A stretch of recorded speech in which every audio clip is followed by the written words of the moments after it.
So welcome all of you. Good evening, and I am Dr. Ujjwal. और आज हम बात करेंगे मांगलिक दोष के बारे में, राइट। हमारी ऑर्गेनाइजेशन है नक्षत्रा स्पीक्स और हमारे बहुत से कोर्सेज हैं वैदिक एस्ट्रोलॉजी पे, वास्तुशास्त्र पे, राइट।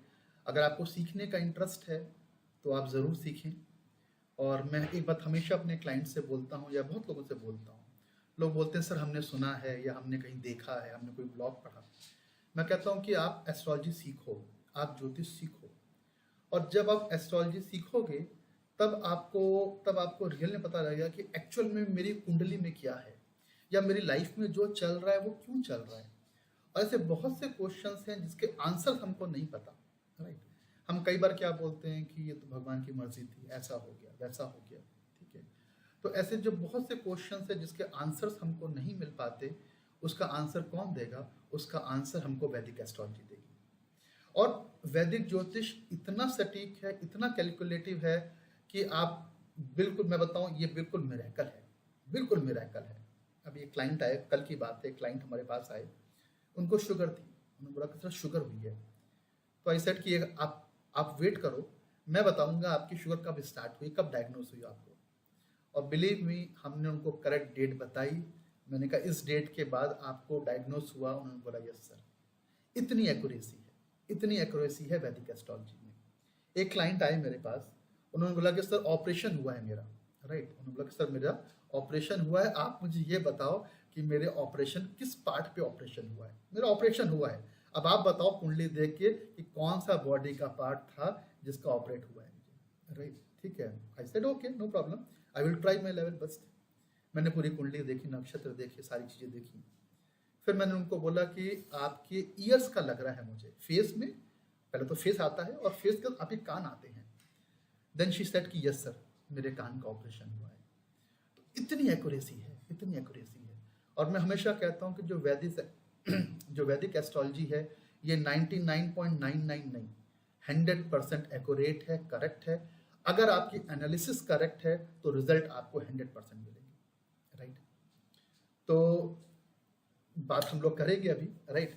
तो अगर आपके कोई भी डाउट हो, कोई भी क्वेश्चंस हो, you can ask in between. आप बीच में भी पूछ सकते हो, ठीक है। आप अनम्यूट करना, आप क्वेश्चन पूछना, will try to answer all the questions. और सेशन के एंड में भी हम क्वेश्चंस लेंगे, सेशन के एंड में भी हम क्वेश्चंस लेंगे और फिर हम डिस्कस करेंगे, राइट। चलो तो स्टार्ट करते हैं सेशन हम लोग अपना।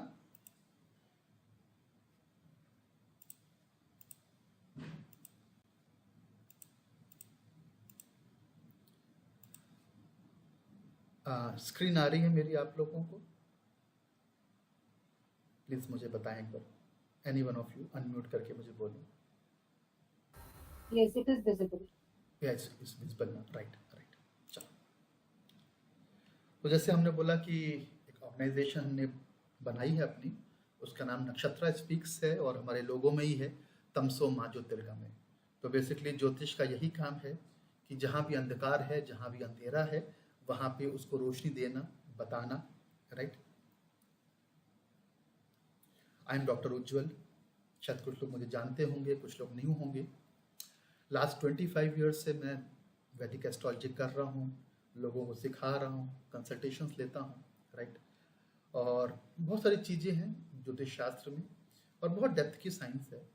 कभी अगर सीखना हो तो स्टेप बाय स्टेप लगता है, बट स्टिल व्हेन यू, और ये भी है कि अगर प्लैनेट्स की कॉम्बिनेशंस होंगे तो आप ज़रूर सीख पाएंगे इसको, राइट। चलें तो स्टार्ट करते हैं हम लोग। और अबाउट नक्षत्रा स्पीक्स, मैंने जैसे बोला कि हमारी जो ऑर्गेनाइजेशन है वो नक्षत्रा स्पीक्स के नाम से है, जिसको कि हमने 2020 में इस्टेब्लिश किया। रजिस्टर्ड ऑर्गेनाइजेशन है हमारी, ISO सर्टिफाइड है, राइट। और हमारा जो मेन पर्पस है वो यही है कि इस साइंस को, इस नॉलेज को हम हर किसी को समझाएं, पहुंचाएं, राइट। और आज का जो टॉपिक है हमारा वो मांगलिक दोष के ऊपर है, ठीक है। और बहुत से क्लाइंट्स आते हैं, लोग आते हैं और बोलते हैं कि सर बेटी की मैरिज करनी है, बेटी की मैरिज करनी है, मांगलिक है, मैरिज नहीं हो पा रही है, बहुत इश्यूज आ रहे हैं। कई क्लाइंट्स आते हैं, वो कहते हैं कि सर शादी हो गई है, बहुत प्रॉब्लम्स आ रही हैं मैरिज में, मैं तो मांगलिक हूँ मैं क्या करूँ, ठीक है। तो ऐसे बहुत सारे क्वेश्चंस मन में होंगे आपके भी, और ऐसे बहुत लोगों से आप मिलेंगे डे टू डे लाइफ में, राइट। तो सबसे पहले बात है मांगलिक दोष की। तो देखिए मांगलिक दोष जो है, जो मांगलिक दोष होता है, ये वर्ड कहाँ से आया मांगलिक? बेसिकली मांगलिक जो वर्ड है इसका मतलब है मांगलिक कार्य। जैसे कि जो ऑस्पिशियस वर्क है, फॉर एग्जांपल मैरिज, मैरिज जो है वो सबसे ऑस्पिशियस काम, सबसे अच्छा काम है, वो एक मांगलिक कार्य है। तो बेसिकली जो मांगलिक दोष आया, ये जो वर्ड है ये मंगल से नहीं है, ठीक है। तो इसमें कंफ्यूज नहीं होना, मांगलिक मीन्स मंगल, लोगों ने मांगलिक को मंगल समझ लिया। बेसिकली मांगलिक जो है वो मंगल से नहीं है। मांगलिक का मतलब ये है कि जो मांगलिक कार्य हैं, जो शुभ कार्य हैं, जो अच्छे कार्य हैं, ऑस्पिशियस वर्क हैं, अगर उनमें दोष हो जाए तो हम क्या बोलते हैं? मांगलिक दोष हो गया, राइट। और बेसिकली हम मंगल को इसलिए लेते हैं क्योंकि अगर हम वैदिक एस्ट्रोलॉजी की बात करें, ज्योतिष की बात करें, तो हम क्या बोलते हैं? हम प्लैनेट्स को 2 पार्ट्स में डिवाइड करते हैं। हम बोलते हैं शुभ ग्रह और पाप ग्रह, ठीक है। अगर हम पाप ग्रहों की बात करें तो हम कहते हैं सन, सूर्य, मार्स, मंगल, राइट, सैटर्न, शनि, और हम कहते हैं राहु और केतु। इनको क्या बोला गया? इनको बोला गया पाप ग्रह। सन क्योंकि एक वो हॉट प्लेनेट है, सूर्य जो है आग का गोला है, राइट। तो सन में इतनी एनर्जी है कि वो कई बार वो चीजों को बर्न कर देती है, तो सूर्य को पाप ग्रह बोला गया। मंगल, मंगल क्योंकि उसका कलर रेड है मंगल का, और मंगल जो है बहुत फास्ट मूविंग प्लेनेट है, राइट, और बहुत एग्रेशन है। अगर हम बात करें कोई भी क्राइम की, राइट, किसी ने किसी का मर्डर किया, चोरी करी, झगड़ा किया, फाइट करी, तो कहाँ से इन्वॉल्वमेंट होगा? मंगल से इन्वॉल्वमेंट होगा। फिर शनि, जो कि वैदिक ज्योतिष में हम कहते हैं कि शनि जो है वो जज है, राइट। जज का मतलब ये कि अगर आपने अच्छा किया तो अच्छा फल, और आपने बुरा किया तो आपको पनिशमेंट भी कौन देगा? वो शनि देंगे। तो शनि जो है ज्योतिष शास्त्र में या वैदिक एस्ट्रोलॉजी में हम उनको जज बोलते हैं। फिर आते हैं राहु और केतु। बेसिकली राहु और केतु क्या है? ये छाया ग्रह हैं या फिर शेडो प्लैनेट्स हैं, राइट। और मेरा एक्सपीरियंस ये कहता है कि लाइफ में जो भी ट्रबल्स आते हैं, राइट, मतलब मैक्सिमम ट्रबल्स जो लाइफ में आते हैं वो बेसिकली इंस्टिगेट या स्टार्ट होते हैं राहु केतु से। और मेरा एक्सपीरियंस ये कहता है 25 ईयर्स का कि अप्रॉक्स 90% केसेस में अगर मैं बात करूं तो प्रॉब्लम राहु और केतु से ही आती है। राहु के दशाओं में आएगी, राहु के ट्रांजिट में आएगी, गोचर में आएगी, राहु के प्लेसमेंट खराब होगी, ठीक है। तो अगर हम बात करें मांगलिक दोष की, तो हम मंगल को क्यों ले रहे हैं? बेसिकली मंगल को हम इसलिए ले रहे हैं क्योंकि मैरिज में काम क्या है? मैरिज में काम लव का है, अफेक्शन का है, राइट। मैरिज में काम एग्रेशन का नहीं है। तो अगर कहीं भी एग्रेशन आ रहा है, झगड़ा आ रहा है, आर्गुमेंट्स आ रहे हैं, तो यानी क्या इन्वॉल्वमेंट हो गया? इन्वॉल्वमेंट मार्स का इन्वॉल्वमेंट हो गया, राइट। इफ द बॉय और girl horoscope when Mars in the ascendant, second house, 4th house, 7th house, 8th house और 12th house, it is called मांगलिक और कुजा दोष। कुछ प्लेसमेंट है, अभी हम बात करेंगे उसकी, कि हम कहते हैं कि लग्न कुंडली में अगर मंगल इन हाउसेस में बैठ जाए तो मांगलिक हो जाएगा, राइट। तो हम कहते हैं कि अगर मंगल इन प्लेसेस में कुंडली में बैठा है तो हम क्या बोलेंगे? हम बोलेंगे कि अब ये लड़का या लड़की मांगलिक हो गए हैं, राइट। साउथ में उसको कुजा दोष बोलते हैं, नॉर्थ में हम लोग मांगलिक दोष बोलते हैं, राइट। मांगलिक दोष is considered stronger when Mars is placed in ascendant than when Mars is co-joined with Moon in the ascendant. If according to the Shastra, Manglik dosh for both boy and girl getting cancelled, then they are guaranteed to have happy married life. तो generally ये बात आती है कि अगर लड़का और लड़की दोनों मांगलिक हों तो मांगलिक दोष कट जाता है, ये खत्म हो जाता है। लेकिन प्रैक्टिकली अगर हम बात करें तो कैंसिलेशन का कंसेप्ट वैदिक एस्ट्रोलॉजी में नहीं है। लोग बोलते हैं कि मांगलिक दोष खत्म होता है, मैंने बहुत से चार्ट देखे हैं, थाउजेंड्स ऑफ चार्ट्स देखे हैं, मांगलिक दोष खत्म कभी नहीं होता, कैंसिल कुछ भी नहीं, जो है वो है, राइट। अब अगर हम कुंडली की बात करें फ्रेंड्स, तो देखो ये लग्न है, जो फर्स्ट हाउस है दैट इज कॉल्ड लग्ना, राइट। ये लग्न है, इंग्लिश में इसको हम एसेंडेंट बोलते हैं, राइट। अगर आपके पास अपनी कुंडली है तो आप देखेंगे कि यहाँ पे आपके लग्न लिखा होगा अगर इंग्लिश में तो असेंडेंट लिखा होगा, या किसी में एस लिखा होता है, किसी में लग्न लिखा होता है, या फिर LAB लिखा होता है, राइट। तो उसको हम क्या बोलेंगे, हम बोलेंगे कि वो फर्स्ट हाउस है या लग्न है, राइट। मैं यहाँ पे LA लिख लेता हूँ, दैट इज कॉल्ड लग्न, ठीक है। अब ये लग्न हमने इसको बोल दिया। अब क्या होगा, अगर मंगल कुंडली में यहाँ बैठा हुआ है, राइट, इसको बोलते हैं फर्स्ट हाउस। तो अगर मंगल कुंडली के प्रथम भाव में पहले हाउस में है, लग्न में बैठा है, तो हम क्या बोलेंगे, मांगलिक हो गया। सेकेंड हाउस में कोई बैठा है मंगल, तो हम क्या बोलेंगे, मांगलिक बोलेंगे। फोर्थ हाउस में बैठा है तो भी मांगलिक होगा, सेवेंथ हाउस में मांगलिक, अष्टम में मांगलिक, और 12th हाउस में मांगलिक। अब आप देखो कितने हाउसेस बने, 1 2 3 4 5 6। कुंडली में टोटल हाउसेस कितने होते हैं हमारे, कुंडली में टोटल हाउसेस हैं 12। स्टार्ट फ्रॉम हियर, 1 2 3 4 5 6 7 8 9 10 11 और 12। तो कुंडली में स्टूडेंट्स 12 हाउसेस होते हैं, 12 घर होते हैं, ठीक है। अब 12 घरों में मांगलिक कितनी जगह बनेगा, 1 2 3 4 5 6, यानी कि इट मीन्स अब क्या हुआ, अगर हम बात करें, राइट, अगर अब आप देखो 6 हाउसेस में कहीं भी मंगल बैठा है तो आदमी मांगलिक हो जाएगा। अगर इसको हम जनरल कैलकुलेशन लें तो अप्रोक्स 50% पॉपुलेशन मांगलिक होगी, राइट। एक एवरेज ले, हम एवरेज की बात कर रहे हैं, ठीक है। 50% पॉपुलेशन मांगलिक हो गई, ठीक है। क्यों, क्योंकि मंगल के हाउसेस कहाँ पर है, टोटल कितने हाउसेस हैं, टोटल 12 हाउसेस हैं, और 6 प्लेसमेंट में अगर मंगल बैठेगा तो मैं मांगलिक बोल दूंगा। तो it means what, 50% of population is मांगलिक, पॉइंट नंबर 1, ठीक है।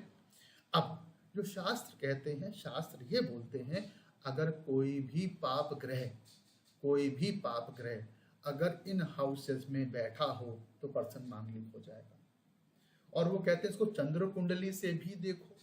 अब पाप ग्रह कौन से हैं, मैंने आपको बताया पहले, सूर्य, सन, मार्स, मंगल, सैटर्न और राहु और केतु। तो ग्रंथ ये कहते हैं कि अगर कोई भी पाप ग्रह इन हाउसेस में बैठ जाए, कहां पर, first house, second house, fourth house, seventh house, 8th house और 12th हाउस, अगर कोई भी पाप ग्रह इन हाउसेस में बैठ जाए तो मांगलिक दोष बनता है। मांगलिक दोष का मतलब ये है कि शादी जो कि एक मंगल कार्य है उसमें प्रॉब्लम्स आएंगी, राइट। और अगर हम इन प्लैनेट्स को भी ऐड कर लें तो अप्रॉक्स 100% पॉपुलेशन जो है वो मांगलिक होती है, राइट। लेकिन आज की डेट में हम बात करते हैं सिर्फ मंगल के ऊपर, राइट। तो हम भी सिर्फ बात मंगल पे ही करेंगे, राइट। मैं आपको एक बेसिक बता के चल रहा हूँ जो स्क्रिप्चर्स में है, ठीक है, बट हम बात मंगल पे करेंगे, ठीक है। अब इन हाउसेस से मंगल का रिलेशन क्या है, मैरिज का रिलेशन क्या है। देखो फ्रेंड्स, जो फर्स्ट हाउस है वो हाउस ऑफ सेल्फ है, मैं खुद हूं। अगर मंगल यहां पे बैठ गया तो क्या होगा, मेरा अपना माइंड बहुत एग्रेसिव हो जाएगा। और देखिए मैरिज में एग्रेशन नहीं चाहिए, राइट। तो अगर मंगल लग्न में बैठा तो क्या हुआ, अगर मंगल लग्न में बैठा तो हुआ क्या कि आप खुद एग्रेसिव हो गए, राइट। इसको हम सेकेंड हाउस बोलते हैं। सेकेंड हाउस होता है फैमिली का, परिवार का, फैमिली का। अगर मंगल यहां बैठता है तो क्या होगा, फैमिली में एग्रेशन आया। फोर्थ हाउस सुख भाव है, सुखों का भाव है, और अगर मंगल यहां बैठता है तो वो डोमेस्टिक हैप्पीनेस को डिस्टर्ब करता है, घर की सुख शांति में एग्रेशन ले आता है। सेवेंथ हाउस मैरिज का है, शादी का ही है, तो शादी के ही स्थान पे बैठ गया तो मांगलिक हो गया। अष्टम भाव 8th हाउस, इसको हम बोलते हैं मैरिज बॉन्ड। ये हाउस तो 7th हाउस तो मैरिज का है, लेकिन डिवोर्स होगा कि नहीं, सेपरेशन होगा कि नहीं, हस्बैंड वाइफ में मैरिज बॉन्ड कितना स्ट्रांग होगा, ये डिसाइड करता है 8th हाउस। तो अगर 8th हाउस में मंगल बैठता है तो हम कहते हैं कि नहीं, मांगलिक हो गया। और 12th हाउस को हम बोलते हैं it is the bed pleasure, जो फिजिकल रिलेशनशिप का हाउस है वो 12th हाउस है, और अगर मंगल यहाँ बैठता है तो कहीं ना कहीं हस्बैंड वाइफ का जो फिजिकल रिलेशन है उसमें एग्रेशन आता है, राइट। अब अगर आप कलर कोडिंग को देखोगे तो यहाँ पे मैंने ये हाउसेस को डार्क येलो किया हुआ है, राइट। इसका मतलब क्या है? इसका मतलब ये है, आपने सुना होगा पूर्ण मांगलिक और आंशिक मांगलिक। जनरली पंडित ऐसे ही बोलते हैं कि ये पूर्ण मांगलिक है या आंशिक मांगलिक है। इसका मतलब ये है कि अगर मंगल इन हाउसेस में बैठा है, राइट, अगर उसकी प्लेसमेंट ये है तो हम क्या बोलेंगे? हम बोलेंगे आंशिक मांगलिक है, कि मंगल का असर तो है लेकिन ठीक है, काम चल जाएगा। लेकिन अगर मंगल कहाँ बैठ जाए, अगर मंगल 7th हाउस या 8th हाउस में बैठ जाए तो हम बोलते हैं पूर्ण मांगलिक। वो इसलिए बोलते हैं क्योंकि यहाँ पे डेथ का केस बनता है। 7th हाउस में सेल्फ का और 8th हाउस में पार्टनर की डेथ का केस बनता है, राइट। तो इसीलिए बोला जाता है कि 7th और 8th हाउस पूर्ण मांगलिक है। यहाँ पे मंगल का असर सबसे ज्यादा है, क्योंकि 7th हाउस क्या हो गया मेरा? It is the house of marriage. वो तो मैरिज का ही हाउस हो गया 7th हाउस, राइट। और 8th हाउस मैरिज बॉन्ड का है, डिवोर्स का है, सेपरेशन का है, स्पाउस की डेथ का है। मेरे पार्टनर की डेथ होगी कि नहीं होगी ये 8th हाउस बताएगा, राइट। मेरा डिवोर्स होगा, सेपरेशन होगा, 8th हाउस बताएगा। और 8th हाउस में ही मंगल बैठ गया तो मैरिज बॉन्ड में क्या आ गया? एग्रेशन आ गया। 7th हाउस मैरिज का है, 7th हाउस शादी का ही है, और शादी के स्थान पे मंगल का बैठना आपके पार्टनर को बहुत डोमिनेटिंग बना देता है। अब जिस भी आप कोई भी कुंडली देखें जिनका भी 7th हाउस में मार्स बैठा होगा, उनका पार्टनर बहुत डोमिनेटिंग होगा, एग्रेसिव होगा। और अगर मंगल यहाँ बैठेगा 1st हाउस में तो पर्सन खुद डोमिनेटिंग हो जाएगा, एग्रेसिव हो जाएगा। और इसीलिए हम मंगल को शुभ नहीं मानते मैरिज के लिए, right. Any question till now? किसी कोई क्वेश्चन अभी तक?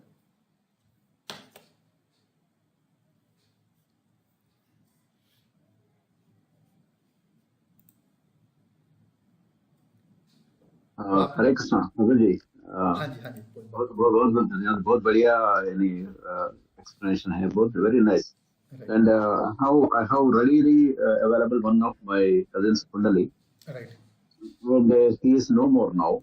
right, He is of the same age as mine, right, and as long as he was not married, he was very happy person, right, and he was earning, and he was well to do, and everything is fine. right, And he got married to a girl, and she's also very nice, and as a bank manager, right, everything fine. And right, his, as you said, Mars was sitting in his 8th house, right, in the 7th house, and immediately after the marriage, troubles started. And within 10 years or 11 years, I think because of the marriage and so much of quarrels between wife and husband, and and he became too much drunkard and left. right. ये results मंगल के आते हैं if the Mars sitting in 7th और 8th house. जब मंगल 7th और 8th house में बैठता है तो yes, this type of results we can experience in life, that is very true, right. तो ये चीजें लाइफ में आती हैं, राइट।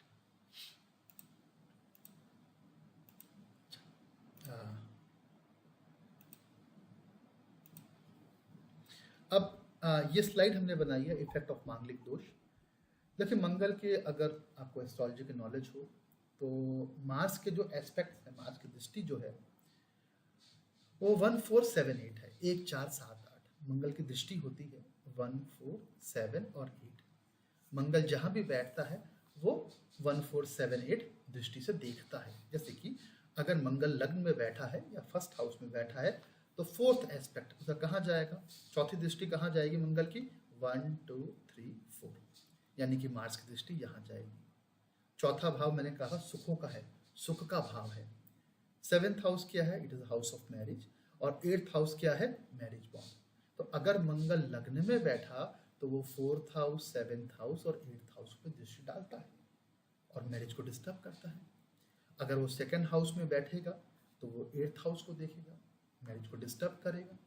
और अगर मंगल 4th हाउस में बैठा तो it expect on the 7th house पे दृष्टि आएगी तो मैरिज लाइफ डिस्टर्ब होगी। मंगल अगर 7th हाउस में ही बैठ जाए तो 2nd हाउस को देखेगा, 8th हाउस में बैठ जाए तो भी 2nd हाउस को देखेगा, और अगर वो 12th हाउस में बैठ जाए तो वो 7th हाउस को दृष्टि डालेगा, राइट।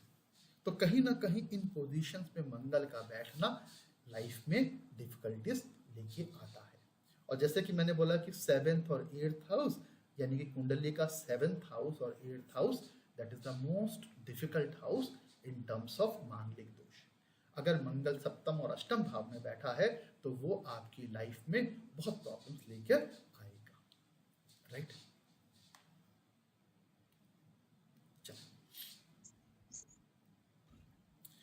अब ये हॉरोस्कोप लगाई है मैंने, राइट, जस्ट फॉर एनालिसिस। ये हॉरोस्कोप लगाई है। अगर इस कुंडली में अगर हम देखें, राइट, यहाँ पे AS लिखा है, यानी कि ये क्या है, मेरा एसेंडेंट या फर्स्ट हाउस है, लग्न है। ये राशि का नंबर है, इसको आप नंबर मत लो, ये राशि का नंबर है। This is my first house, this is my second house, this is my third house, this is my fourth house, this is fifth house, sixth house, seventh house, eighth house, ninth house, 10th house, 11th house and this is my 12th house। ठीक है। अब मंगल कहाँ बैठा हुआ है? मंगल बैठा है 7th house में, सप्तम, जिसको कि हाउस ऑफ मैरिज बोलते हैं। ठीक है। और मंगल बैठा भी किसके साथ है? राहु के साथ है। अब आप देखो, इसलिए मैंने हॉरोस्कोप ये वाला ऐड किया है कि यहाँ पे कई कॉम्बिनेशंस दिखाई देते हैं। ठीक है। मैंने बोला कि पाप ग्रह कौन से हैं जो मेलेफिक प्लैनेट्स हैं? पाप ग्रह हैं सन, राइट, मार्स, सैटर्न शनि और राहु और केतु। ठीक है। ये पाप ग्रह हैं जिसको कि ज्योतिष शास्त्र में पाप ग्रह बोलते हैं। सूर्य, मंगल, शनि, राहु और Ketu, Sun, Mars, Saturn, Rahu और Ketu, they are all malefic planets, पाप ग्रह। ठीक है। अब हाउसेस कौन से हैं मैरिज के? First house, second house, fourth house, 7th house, 8th house और 12th हाउस। ये हाउसेस है मैरिज के लिए, यानी कि first house, second house, third house, fourth house, fifth, again I will write 7, 8, 9, 10, 11 और 12। अब मैरिज के हाउसेस क्या होने? 1, 2, 4, 7, 8, 12, राइट। अब देखो फर्स्ट हाउस में कौन सा पाप ग्रह बैठा है? मेलेफिक प्लैनेट बैठा है केतु, राइट। इसका मतलब क्या हुआ? कहीं ना कहीं यानी कि एक हाउस मैरिज का डिस्टर्ब हो गया। इसको माइनस लिख देते हैं, ठीक है। सेकेंड हाउस में कोई नहीं बैठा, थर्ड में कोई नहीं है, फोर्थ में नहीं, फिफ्थ में नहीं, सिक्स्थ में नहीं, सेवेंथ में दो प्लैनेट बैठे हैं। कौन से बैठे हैं? राहु और Mangal. And seventh house in the Vedic astrology it's specific for the marriage. ये सिर्फ शादी के लिए देखते हैं, पार्टनरशिप के लिए देखते हैं। ठीक है। तो वहां पे कौन बैठ गए? दो पाप ग्रह बैठ गए, राहु और मंगल। ये भी नेगेटिव हो गया, राइट। फिर अगर हम 12th हाउस में जाएं तो वहां पे शनि चला गया। 12th हाउस जिसको हमने बोला कि वो बेड कंफर्ट का हाउस है, फिजिकल रिलेशनशिप का हाउस है, वहां पे जाके शनि बैठ गए, राइट। तो अब यानी क्या हो गया? अगर इस चार्ट को हम देखें तो वी कैन फाइंड कि yes there is a challenges in the married life में चैलेंज आ गए हैं। ठीक है। और सबसे बड़ी बात है कि मंगल का 7th हाउस में होना, जो हमने डिस्कस किया कि अगर मंगल 7th हाउस में होगा तो हम क्या बोलते हैं? हम बोलते हैं पूर्ण मांगलिक। अब प्रॉब्लम कैसी आई है? पूर्ण मांगलिक हो गया, क्योंकि हमने कहा कि अगर मंगल 7th या 8th हाउस में, अगर मंगल यहाँ पे और यहाँ पे बैठ जाता तो पूर्ण मांगलिक होता है। तो मंगल कहाँ बैठा है? मंगल बैठा है 8th हाउस में। तो 7th हाउस में मंगल बैठा है और इट मीन्स व्हाट? कि मांगलिक दोष हो गया कुंडली में। ठीक है। अब मांगलिक दोष हुआ और बताया मैंने मंगल किसका कारक है? मंगल कारक है करेज का, मंगल कारक है एग्रेशन का, मंगल कारक है फाइट का, झगड़ों का, क्वारल का। तो जो भी झगड़े हैं, आर्गुमेंट्स हैं, और झगड़े भी बहुत एग्रेसिव, जिसमें कि मतलब फिजिकल वॉयलेंस हो जाए, राइट। तो जब फिजिकल वॉयलेंस की बात होगी तो मंगल का इन्वॉल्वमेंट होगा, और हम कभी नहीं चाहेंगे कि फिजिकल वॉयलेंस कहाँ पर हो? मैरिड लाइफ में हो, राइट। और एक चीज मेरा एक्सपीरियंस ये भी कहता है कि कैंसिल नहीं होता कुछ भी। जनरली जो एक बात है मार्केट में कि लड़का भी मांगलिक हो, लड़की भी मांगलिक हो तो मैरिज दोष कट जाता है। लेकिन हमने बहुत से चार्ट देखे हैं फ्रेंड्स, मैरिज मतलब अगर मांगलिक है तो एग्रेशन तो आता है। कट्टा कैंसिलेशन का कंसेप्ट ही नहीं है वैदिक एस्ट्रोलॉजी में। जैसे मैं एग्जांपल देता हूं आपको, ये मान लेते हैं बॉय का चार्ट है, ठीक है, ये बॉय का चार्ट है, मंगल यहां बैठा है। अब मान लेते हैं गर्ल के चार्ट में मंगल यहां बैठा हुआ है, लग्न में ही बैठा है मंगल, ठीक है। अब दोनों ही मांगलिक हैं डिफरेंट डिफरेंट प्लेसेस पे, ठीक है। तो मांगलिक तो मंगल का असर तो देखो रहेगा, ठीक है। और हमने देखा है कि और एक चीज और है, मांगलिक से डिले ऑफ मैरिज नहीं होती। कई बार लोग क्लाइंट्स आते हैं, वो कहते हैं कि सर पंडित ने हमें बोला कि आप मांगलिक हो तो आपकी शादी में डिले है। ये रॉन्ग है। डिले इन मैरिज दो प्लैनेट से आती है, एक आती है गुरु से और एक आती है शनि से, और एक आती है केतु से भी आती है। केतु से मन नहीं करता, डिले तो नहीं होता, लेकिन केतु से आदमी का मन ही नहीं करता शादी का। जनरली जो डिले आपको दिखाई देगी, delay in marriage, it is because of Jupiter, गुरु की प्लेसमेंट और शनि की प्लेसमेंट। ये दो प्लैनेट ऐसे हैं, गुरु और शनि, जुपिटर एंड सैटर्न, जो कि डिले इन मैरिज करते हैं, शादी में देरी करते हैं। और अगर केतु इन्वॉल्व हो जाता है तो क्या होता है, केतु के इन्वॉल्वमेंट से आदमी का शादी का मन ही नहीं करता, उसका मन नहीं हुआ मैरिज का, वो कहेगा नहीं सर मैरिज नहीं करना मुझे, मैरिज क्या, मैरिज का फियर होगा उसको, राइट। तो केतु का इन्वॉल्वमेंट ये है। मंगल का इन्वॉल्वमेंट बताया, मैंने आपको क्लियर किया है, मंगल का इन्वॉल्वमेंट एग्रेशन को लेकर है। और अगर वो 7th और 8th हाउस में मंगल बैठेगा तो वो क्या बनाएगा, it is the death of a spouse, spouse की डेथ का केस बनाएगा, ठीक है। तो इसीलिए हम लोग 7th और 8th हाउस को क्या बोलते हैं, हम बोलते हैं इट्स अ पूर्ण मांगलिक, वो पूर्ण मांगलिक बोलेंगे, और बाकी प्लेसमेंट को हम लोग आंशिक मांगलिक बोल देते हैं, राइट। अब इसकी उपायों की बात करें, रेमेडीज की बात करें, ठीक है। देखिए क्वेरी है, हाँ जी, सर एक क्वेरी है, राइट। मैंने सुना है कि कुछ लोग कहते हैं कि आफ्टर द एज ऑफ 30 ये मंगल दोष हट जाता है, राइट कोई इम्पोर्टेंट, राइट मीनाक्षी, राइट। देखो मीनाक्षी, पहले क्या था ना, बहुत अच्छा क्वेश्चन पूछा आपने, और ये बहुत सारे क्लाइंट्स आते हैं मेरे पास इस क्वेश्चन को लेकर। वो कहते हैं कि sir after at the age of 30 जो है वो मांगलिक दोष खत्म हो जाता है। हमने पढ़ा है, सुना है, पंडित ने बोला है। देखो होता क्या था, पहले जो मैरिज थी वो एक अर्ली एज में होती थी, राइट। 10 ईयर्स, 12 ईयर्स, 13 ईयर्स में मैरिज बच्चों की हो जाती थी, ठीक है। और एट द एज ऑफ 30 क्या होता था कि मैरिज को 15 ईयर्स कंप्लीट हो गए, 20 ईयर्स कंप्लीट हो गए, और उस टाइम तक बच्चे भी हो गए, एक फैमिली लाइफ सेट हो गई। अब जब बच्चे भी हो गए तो अब जो भी प्रॉब्लम थी, अब क्या फेस करेगा आदमी, गेटिंग माई पॉइंट। लेकिन अब आज की डेट में क्या हो रहा है, आज की डेट में तो मैरिज ही 30 ईयर्स पे हो रही है, ठीक है ना। तो देखो, एक ज्योतिष का एक वैदिक एस्ट्रोलॉजी का एक बहुत बड़ा लॉ है, या उसका नियम बोले, वो कहते हैं कि जो भी प्रेडिक्शंस हैं it will change as per the place, time and duration. समय के साथ everything will change. For example, मैं आपको एक एग्जाम्पल दूं, आज से शायद 20 साल पहले या 30 साल पहले अगर लड़की 25 की होगी तो हम कहते थे डिले इन मैरिज, बहुत डिले हो गया, तो शादी 18-19 में होती है। अब आज की डेट में 30 को भी हम क्या बोलते हैं, इट्स ओके, अभी डिले नहीं है। हाँ, 35 हो गए तो हम कहते हैं कि डिले इन मैरिज है, राइट। तो ये बात चेंज होती है अकॉर्डिंग टू द टाइम। तो अगर किसी ने ये बोला कि आफ्टर 30 ईयर्स मांगलिक दोष खत्म हो जाता है, तो वो बिल्कुल फेक है, झूठ है, ठीक है। उसका एग्जाम्पल मैंने आपको दिया कि पहले के टाइम जब मैरिज 10 ईयर्स पे, 11 ईयर पे होती थी, तब शादी को 20 साल हो गए, 15 साल हो गए, अब क्या डिवोर्स होगा, राइट। लेकिन अब कंडीशन चेंज हो चुकी है, अब तो मैरिज ही 30 ईयर्स पे होती है।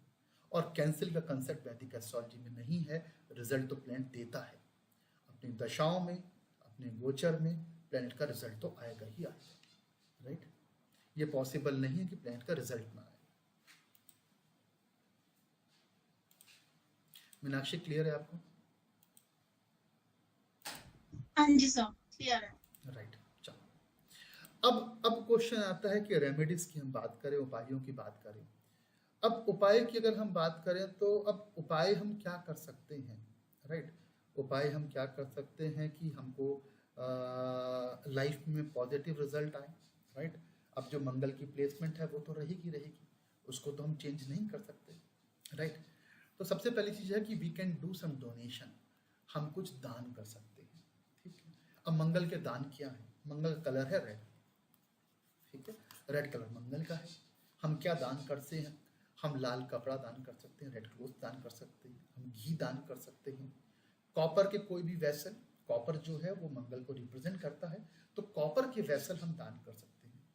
रेड फ्लावर, लाल फूल, रेड सैंडलवुड, लाल चंदन, ठीक है, जैगरी गुड़ और मसूर, लाल मसूर की दाल आप दान कर सकते हैं। कब दान करेंगे हम दान करेंगे ट्यूसडे को, मंगलवार को। कब करेंगे? आफ्टर सनसेट, सूर्यास्त के बाद। देखिए मंगल के जो भी दान होंगे वो सूर्यास्त के बाद होंगे, आफ्टर सनसेट होंगे, right. So we have to donate Mars. If you are doing any remedy for Mars, it will be after sunset. Mangal के कोई भी दान आफ्टर सनसेट होंगे। अगर हमको मंगल के बीज मंत्रों का जाप करना है तो हम क्या कर सकते हैं? ओम क्रॉम क्रीम क्रॉम सह भौमाय नमः, ये मंगल का बीज मंत्र है, रुद्राक्ष के माला पे करें। ओम क्राम क्रीम क्रॉम सह भौमाय नमः, राइट। ये तांत्रिक मंत्र है किसका? मंगल का। सूर्यास्त के बाद अगर आप रुद्राक्ष माला पे करें, अगर आपको और बेनिफिट लेना है तो आप किस पे करें? आप इसका जाप करें मूंगे की माला पर।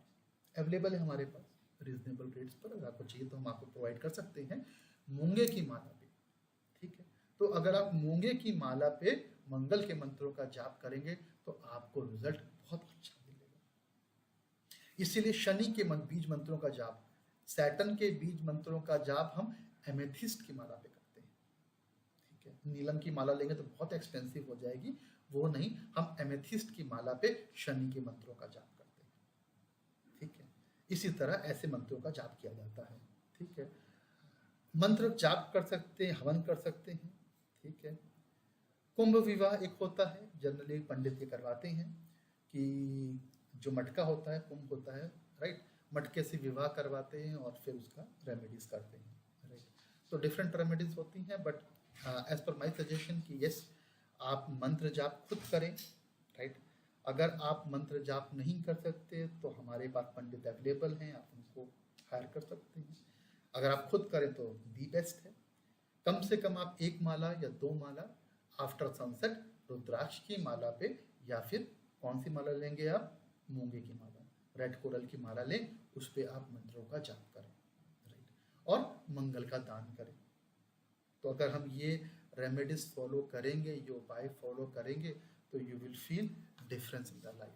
आपको लाइफ में डिफरेंस फील होगा, आप देखेंगे मंगल का असर कम हो रहा है, right. Clear? Any question till now मुझे बताइए आप लोग।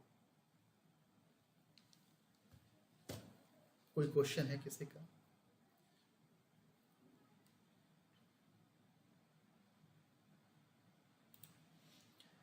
तो फ्रेंड्स आज हम लोगों ने जो बात करी है,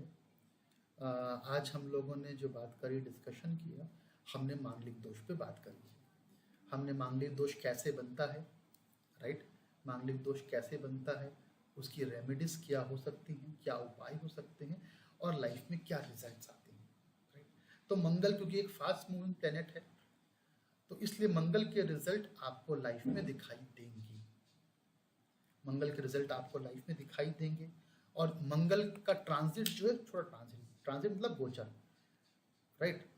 राखी ने क्वेश्चन पूछा है कैरियर पे इसका क्या इम्पैक्ट होता है। देखिए मंगल जो है, कोई भी मंगल, अगर हम कैरियर की बात करें तो मार्स जो है वो हमको डिनोट करता है इंजीनियरिंग को, राइट। अगर आप ऐसे प्रोफेशन में हैं जहाँ पे इंजीनियरिंग इन्वॉल्व है, राइट, या कोई भी ऐसी जगह जहाँ पे हीट इन्वॉल्व है, फॉर एग्जांपल फायर फाइटिंग, ठीक है, फायर फाइटिंग इक्विपमेंट्स जो है, या फायर फाइटर की जो भी जॉब है वो कहाँ से आती है? मंगल से आती है, राइट। सर्जरी, अगर हम मेडिकल साइंस की बात करें तो सर्जरी कहाँ से आएगी?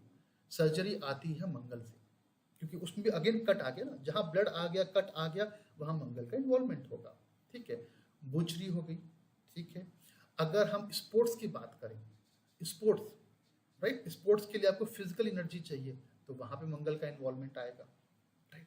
तो मंगल मैरिज के लिए तो प्रॉब्लम कर सकता है, क्योंकि हमने बताया कि मैरिज के लिए हमको प्यार चाहिए, राइट, रोमांस चाहिए, फीलिंग्स चाहिए, इमोशंस चाहिए, और मंगल में वो चीजें नहीं होती, लेकिन अगर हम कैरियर की बात करें तो career wise Mars will give this type of careers, आपको इस टाइप के प्रोफेशन देता है मंगल।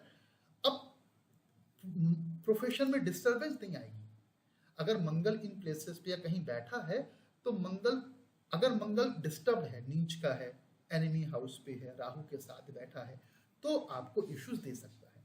जैसे कि मैं एग्जांपल दूं, राहु प्लस मंगल, राहु प्लस मंगल से एक योग बनता है, उसको बोलते हैं अंगारक योग। अगर कुंडली में राहु और मंगल एक साथ बैठते हैं तो अंगारक योग बनाते हैं। अब कुंडली में अगर अंगारक योग बनेगा तो मंगल क्या है, फिजिकल एनर्जी, और राहु क्या है, उस एनर्जी को डाइवर्ट करता है। Rahu always give divergence, right. तो अगर राहु और मंगल कुंडली में बैठे हैं और अंगारक योग बना है तो इट मीन्स व्हाट, यानी कि लाइफ में अब एक डाइवर्जन आएगा। जैसे कि अभी जो कुंडली हम लोगों ने डिस्कस करी थी, हम लोगों ने लगाई थी कुंडली, just I will share my screen again. ये जो हॉरोस्कोप लगाई थी हम लोगों ने, क्योंकि इसमें अंगारक योग बना हुआ है और क्वेश्चन उसी पर आया है। अगर अब आप देखें, राहु प्लस मंगल बैठे हैं यहाँ पर इस कुंडली में, राहु और मंगल बैठे हैं, तो इसका मतलब क्या हुआ, इसने अंगारक योग बना दिया। मार्स क्या है, फिजिकल एनर्जी, और राहु क्या है, राहु जो है वो चीजों को छिपाना, झूठ बोलना, मैनिपुलेट करना, राइट, वो राहु से आता है। और राहु और मंगल जब एक साथ बैठते हैं तो चीजें और वर्स्ट हो जाती है। तो अब ये 7th हाउस में राहु और मंगल बैठे हैं, अंगारक योग भी बना हुआ है, और मांगलिक तो पूर्ण मांगलिक दोष भी बन गया, राइट। तो अगर हम प्रोफेशन की बात करें तो प्रोफेशन पे मांगलिक का असर नहीं होता, राइट। उसमें तो हम डायरेक्टली चेक करेंगे कि प्लैनेट की प्लेसमेंट कैसी है, राइट। कोई और क्वेश्चन किसी का? हाँ, एक क्वेरी और है, इसमें डिग्री से कोई मतलब नहीं है, मतलब व्हाटएवर द डिग्री इज मांगलिक दोष होगा ही होगा। देखें, अगर 1 डिग्री राइट राइट राइट, देखें एक चीज है मीनाक्षी, अब किसी के कुंडली में मंगल बैठा है, राइट। अब क्या हर किसी को वो सेम रिजल्ट देगा? Question is this one, right. अगर मान लेते मेरे लग्न में मंगल बैठा है, आपके भी लग्न कुंडली में मंगल बैठा है, फर्स्ट हाउस में मंगल बैठा है, हम दोनों मांगलिक हैं, ठीक है। मेरे भी लग्न कुंडली में मंगल बैठा है, आपके भी लग्न कुंडली में मंगल बैठा है, हम दोनों राखी मैं आपका आंसर करता हूँ, अंगारा योग की रेमेडी किया है, मैं आंसर कर रहा हूँ आपका, ठीक है। तो अब क्या हुआ, अब हम दोनों मांगलिक हैं। अब इसका रिजल्ट, अब आपने बोला डिग्री वाइज क्या होगा। देखिए फ्रेंड्स, जो डिग्री होती है it will start from 0 to 30, right. 0 to 30 degree का प्लैनेट होगा। अब हर डिग्री पे उसके रिजल्ट डिफर होते हैं, और इसको जनरली मीनाक्षी हम लोग आंसर करते हैं बालादी अवस्था से। आपको याद होगा, हमने बेसिक में पढ़ा था बालादी अवस्था। बालादी अवस्था में क्या होता है, डिग्री वाइज होता है कि अगर डिग्री मान लेते हैं 0 to 5 डिग्री के बीच में प्लैनेट है, now it depends upon even और ऑड साइन, कि वो मृत अवस्था में चला गया कि वो इन्फेंट में चला गया, बालादी अवस्था में चला गया, राइट। अगर वो यंग एज में गया, राइट, अगर वो यंग एज में गया तो उसके रिजल्ट मैक्सिमम मिलेंगे, राइट। अगर वो मृत अवस्था में चला गया तो उसके रिजल्ट कम हो जाएंगे। अगर वो इन्फेंट में गया तो 25% रिजल्ट मिलेंगे। तो डिग्री वाइज तो उसके रिजल्ट, उसके जो उसका इम्पैक्ट है वो कम या ज्यादा होगा। Meenakshi, it's clear? हाँ जी सब क्लियर। अब एक राखी ने क्वेश्चन पूछा, अंगारक योग का उपाय क्या है। देखिए, अंगारक योग किससे बना? अंगारक योग बना है मंगल और राहु से, राइट। और राहु के लिए मंगल एनिमी है और मंगल के लिए राहु एनिमी है, ये ध्यान रखने वाली बात है। मंगल और राहु एनिमीज हैं आपस में, और जब मंगल और राहु एक साथ बैठते हैं तो अंगारक योग बना, राइट। अब इसके अगर हम वर्ड के मीनिंग पे जाएं, बेसिकली ये अग्नि नहीं है, ये अग्नि नहीं है, राइट, ये अंगारा है। इट मीन्स व्हाट, अग्नि तो दिखाई दे रही, फायर तो दिखाई देगा मुझे, दूर से दिखाई देगा फायर, तो मुझे दूर से दिख रहा है कि देयर इज अ फायर, मैं अलर्ट हो जाऊंगा। लेकिन अंगारक योग में क्या हो रहा है, अंगारक योग में क्या हो रहा है, मुझे दिख नहीं रहा, आई थिंक इट्स ओके, तो बिल्कुल नॉर्मल पर्सन है, लेकिन उसके अंदर कितनी एनर्जी है, कितना फायर उसके अंदर है, वो अंगारक योग दिखाता है। मतलब कुछ लोग आपको बड़े शांत दिखाई दे रहे हैं, बड़े शांत, बड़े काम दिखाई दे रहे हैं, लेकिन जब एग्रेशन आया तो they are beyond their limits, मतलब फिर वो तोड़ फोड़ मार पीट ये वो सब कर लेते हैं क्योंकि अंगारक योग हुआ। तो अब अंगारक योग की रेमेडी जो राखी सबसे इजी रेमेडी जो है वो राहु केतु के बीज मंत्रों का जाप है। ठीक है, राहु केतु के बीज मंत्रों का जाप करें आप। 9 मुख्य रुद्राक्ष 8 मुख्य रुद्राक्ष जो है वो राहु के लिए पहनते हैं, अवेलेबल है हमारे पास। अगर आपको चाहिए तो वी कैन प्रोवाइड यू। तो अगर आपको चाहिए we can provide you the Nepali rudraksha. तो राहु के लिए एक अच्छी रेमेडी है कि आप 8 मुख्य रुद्राक्ष गले में पहने। ठीक है, राहु के बीज मंत्रों का जाप करें और शनिवार को तिल के तेल का दिया जलाएं, सरसों के तेल का नहीं, तिल के तेल का आप शनिवार को दिया जलाएं। ये 2-3 उपाय करें आप, तो आपको अंगारक योग का फायदा मिलेगा। मतलब जो उसके रिजल्ट मैलिफिक रिजल्ट्स हैं, जो बुरे रिजल्ट्स हैं, वो लाइफ में कम हो जाएंगे। राइट, और कोई क्वेश्चन किसी का?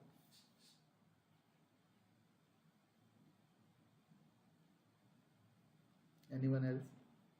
शुभांता जी, इट्स क्लियर? हाँ सर, क्लियर है। चलिए, अच्छी बात है। ठीक है, चलिए। तो आज हम लोग यहाँ पे अपना डिस्कशन क्लोज करते हैं हम लोग, और next week same time next week हम लोग किसी और टॉपिक के ऊपर डिस्कशन करेंगे। Right, wish you all the best.